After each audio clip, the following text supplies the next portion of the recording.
Good evening to you all. As you know, my name is Tanya Worrell, and I'll be presenting some information on vascular disease.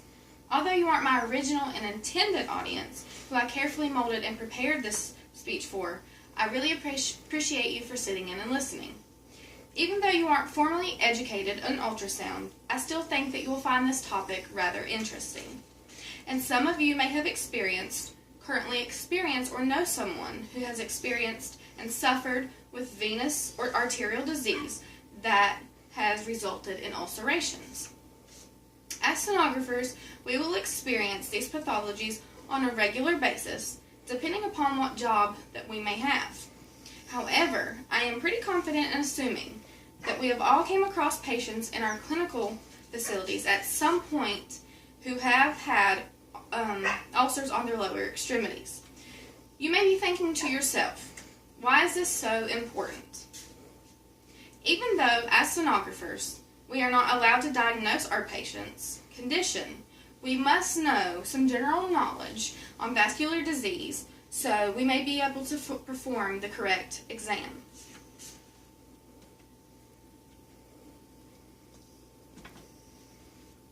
My goal for you this evening is to inform you and to give you the necessary information so that you are able to distinguish between venous and arterial disease by the characteristics of the ulcerations. Venous and arterial disease will vary based upon three important characteristics. Those are by the location on the extremity, the appearance of the ulcers on the extremity, and by any skin changes that occur from the ulceration.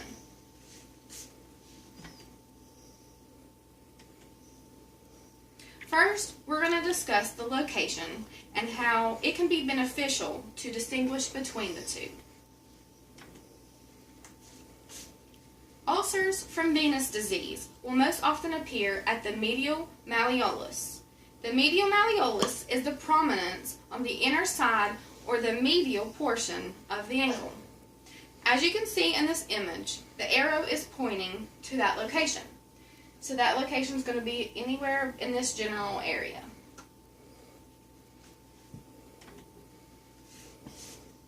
Ulcers from arterial disease will most often appear at the tibial region of the lower extremity in most cases, but not always. That area is shown in the image by this black arrow, right around here.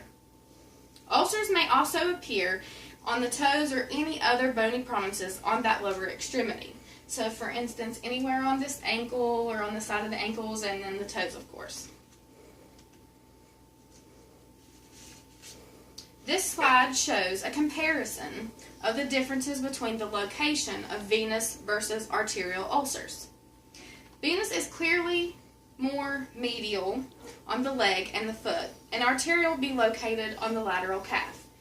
So, with this comparison here, you can see with venous that it's more on the medial portion of the foot or leg, and then the arterial is more on the calf or the lateral portion of the leg.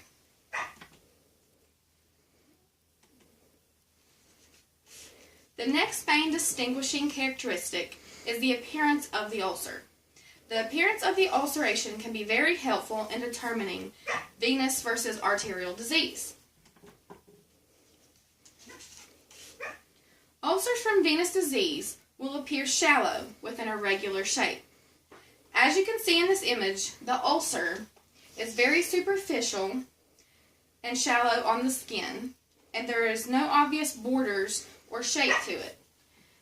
So you can't really see any clear borders that define that ulcer, and it's very irregular, very shallow and superficial on the skin. It doesn't look deep at all. Ulcers from arterial disease will appear deep with a regular shape. Notice the ulcer on this image is very deep into the skin. You can see right there that it's very deep. And it has a round to oval and symmetric appearance. Very round to oval here, very symmetric.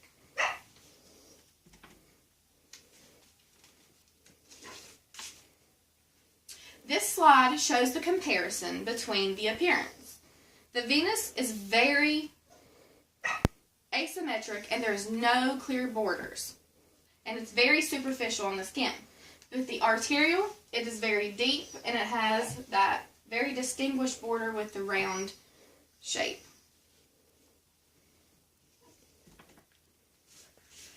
The last distinguishing characteristics I will discuss is the skin changes of the ulcerations.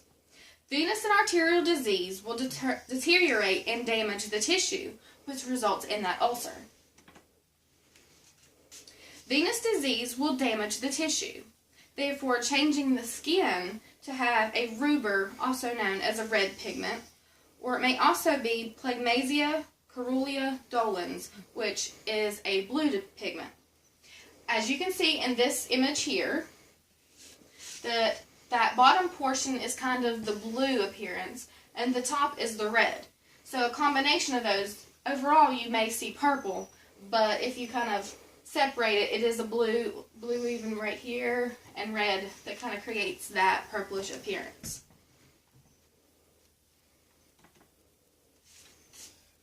Ulcers from venous disease will present with very shiny skin.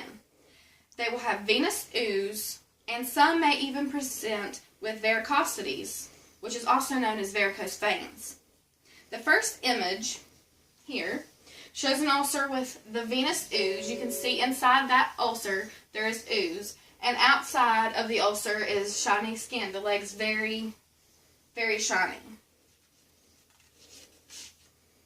The second image here shows the varicose veins going down the legs, and even some of that reddish blue characteristic around the ulcer that's located here.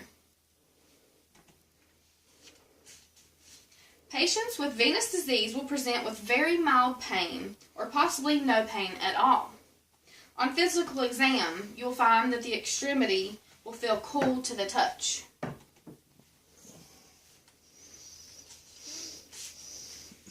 Arterial skin changes will be very different than venous. The skin from arterial disease will be what is known as pallor, which is also known as paleness, that white texture. The skin and the ulcer will be very dry and scaly with very little bleeding. As you can see in this image here, that the ulcer surrounding the skin is very pale and very dry and flaky in appearance, and it even almost has like a crackly appearance to it.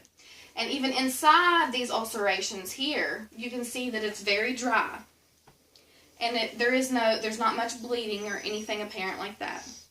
Although not shown in this image, the toenails will be thickened. Not always, but it can.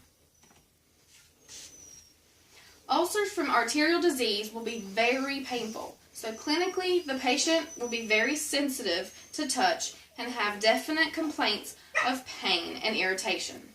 Upon physical examination, the extremity will be warm to the touch.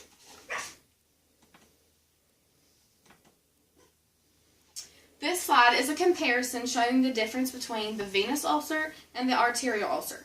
You can see the differences quite easily when looking at them side by side. This image, arterial, very dry, very white, the skin is very white, not much bleeding, it's not very really red, and it doesn't look extremely irritated. With venous, you see the varicose veins, you see that blue to red texture, or the blue to red color, and you see that there is no definite borders in that ulcer. Although each and every one of these characteristics may not be present with each symptomatic patient, there are general guidelines to follow in order to do the correct exam. Thank you all for listening, and I hope you enjoyed my presentation. And does anyone have any questions? Nope. All right, thank you. Have a good evening.